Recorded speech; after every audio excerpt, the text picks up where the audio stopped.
Ladies and gentlemen, good evening. This video is for all of the Edom is the white man and Edom is living in Jerusalem crowd. Heck, I will even throw a couple of body blows to the Canaanite is white crowd. Just to make you throw up though.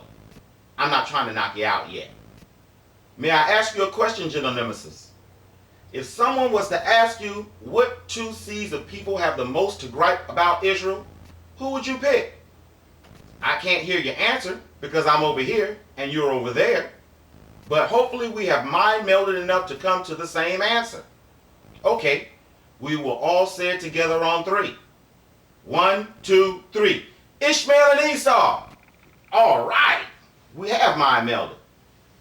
I believe these two cats never forgot what happened to them. Their noses are out of joint and they are holding a major grudge together. The book of Obadiah. Quote, the visions of Obadiah, so saith Yah, concerning Edom. We have heard tidings from Yah. Stop. Notice it is pointing out the land of Edom and not the people of Esau yet. Quote, and a messenger has been sent among the nations. Arise and let us rise up against them in war. Stop. Notice this message is to arise and fight Edom, not Jerusalem. And it is not all the nations of the earth. It just says among the nations.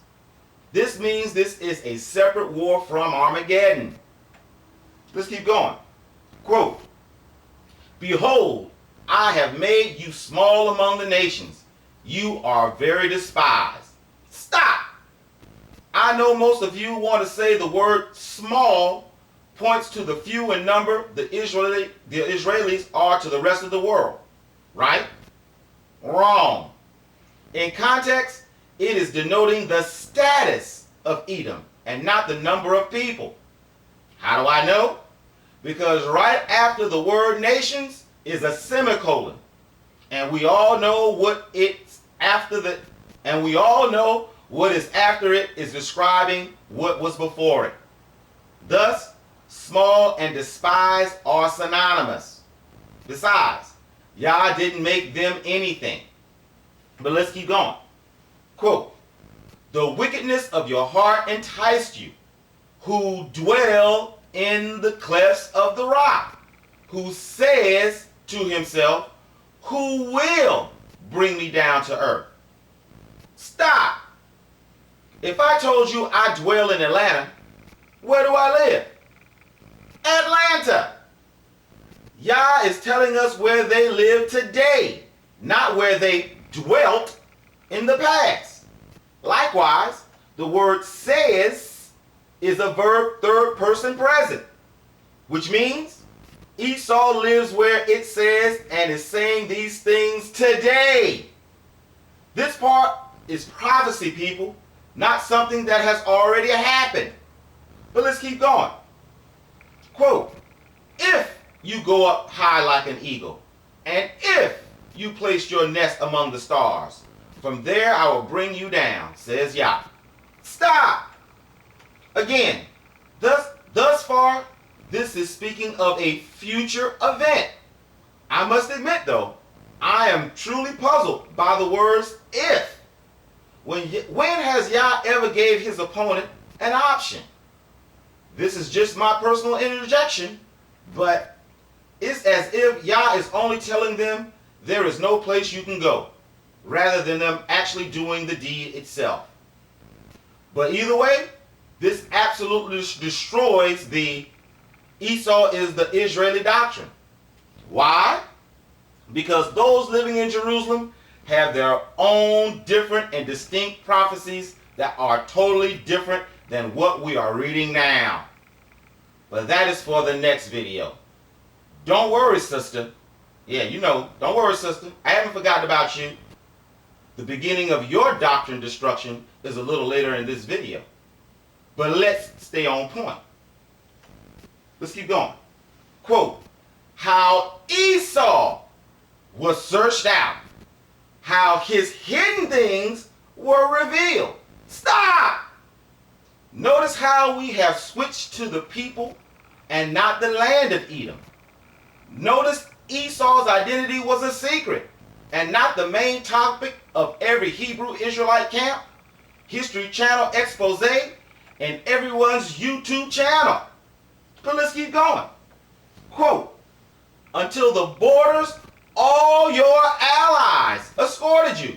Your friends enticed you. Yea, prevailed against you. Your food they lay as a wound under you. There is no discernment in them. Stop!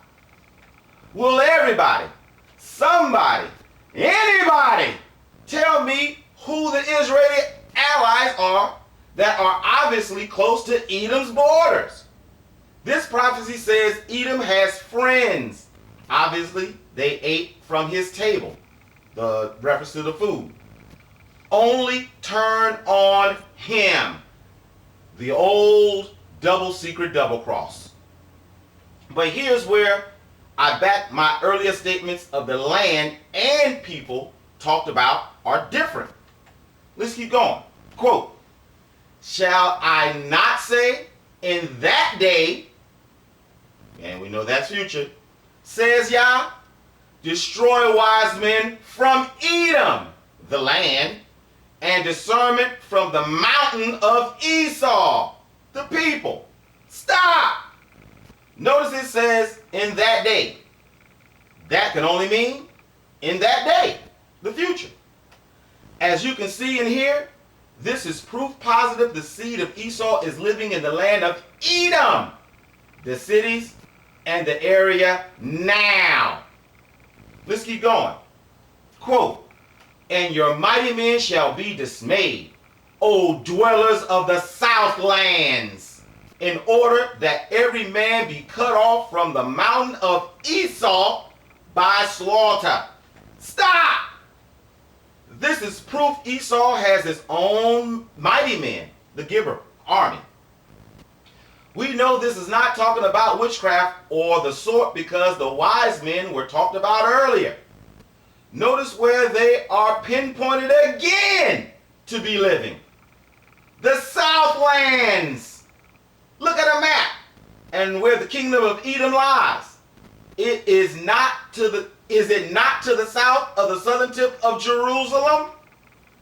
Notice it says that every man will be killed in the region, city, area, which means the mount, Esau resides. This is yet another red flag to the Esau in Jerusalem cult. Why? Because their prophecies deals with most of them being taken captive. But again, that's for the next video. Let us continue, shall we? Context. Now we switch it to the past for just a second. Quote, because the switch to the past, why this is going to happen to him, of the violence of your brother Jacob, shame shall cover you, and you shall be cut off forever. Stop! This is talking about how they stood in the path of escape and helped Vespasian and Titus in rounding up us to ship us off to Egypt. You forgot all about that, huh? Herod fought on the side of the Romans. Surely he was not alone. The Edomites simply moseyed back home to Edom, Idumea, when we were shipped off. But wait! To prove this immediate point, according to Wikipedia under Edom, subtitle Classical Antiquity, quote, after the Jewish wars, the Idumean people are no longer mentioned in history. I wonder why. Though the geographical region of Idumea is still referred to at the time of St. Jerome, and that's in 420 AD, people. Example, the reason they are no longer mentioned is because they are laying low, seeing they had no king or overlords. They simply mingled in with the nomadic Arabs that wandered in their old lands. If someone else would have seized the land, it would have not been called Esau's homeland, Idumea, for over 300 years. The Romans would have renamed it just like they did with all the other lands they conquered. But they didn't. But let's keep going, shall we? Now, context, we're still talking in the past. This part is where people get mixed up with his role talked about earlier. Quote, on that day you stood from afar. He was the power. And he had his minions go do his thing. All he did is stood in the gate and turned us over. But let's keep going. And this is not just talking about the destruction and Babylon and stuff like that. I want to inject, because history dictates, because no one has seen or can show me where Idumea was taken over by the Romans or the Edomites were shipped off by the Romans. So they had to go some damn where. And why not go right back home? So, and we know that Herod in 66 AD in that revolt fought with the Romans against us. So, what about a damn thing? But let's keep going. I'm going to start again. On that day you stood from afar. On the day strangers captured his possessions, and foreigners came into his cities, and on Jerusalem they cast lots. You too are like one of them. And you should not have looked on the day of your brother, on the day of his being delivered. He's talking about Egypt. They didn't let us go through their land. And you should not have rejoiced about the children of Judah on the day of their destruction. I think it's talking about the Babylon invasion. And you should not have spoken proudly on the day of his distress. You shall not have come into the gates of my people on the day of their misfortune. You too should not have looked at their affliction on the day of their misfortune, which means the other people did too. And you should not have stretched out, and the guys parentheses your hand, so I'm guessing they kind of added that. This is the Tanakh, people, I'm reading. I'm sorry. I'm so sorry. I'm reading straight from the Tanakh. Upon their possessions on the day of their misfortune. And you should not have stood by the gap to cut off the fugitives. Neither should you have delivered their survivors to the day of their distress. Stop! We all have read these situations throughout the Tanakh. So there's no need to beat a dead Hebrew doctrine. But let's continue. Context sake, we shift back to the future. Quote, for the day of Yah over all the nations is close. As you have done shall be done to you. Your recompense shall be returned upon your head. For as you drank on my holy mountain, shall all the nations drink constantly. And he's talking about that cup of wrath. And they shall drink and be stunned, and they shall be as though they were not. Stop! This is talking about all the nations that have trodden down Jerusalem, Israelis included. Not just them. But let's keep going. Quote, and on Mount Zion, where's we're going to be, because Mount Zion and Jerusalem are different, there shall be a remnant. 2/3 of you cats going to die in the wilderness. I told you that before. And it shall be holy, and the house of Jacob shall inherit those who inherited them. I know that just sent a shiver down the white man's spine. And the house of Jacob shall be fire, and the house of Joseph a flame, and the house of Esau, which means all of Esau's seed, not the entire land of Edom though, just Esau's seed, shall become stubble, and they shall ignite them and consume them, and the house of Esau shall be no survivors. For Yah has spoken. Stop! Unlike what will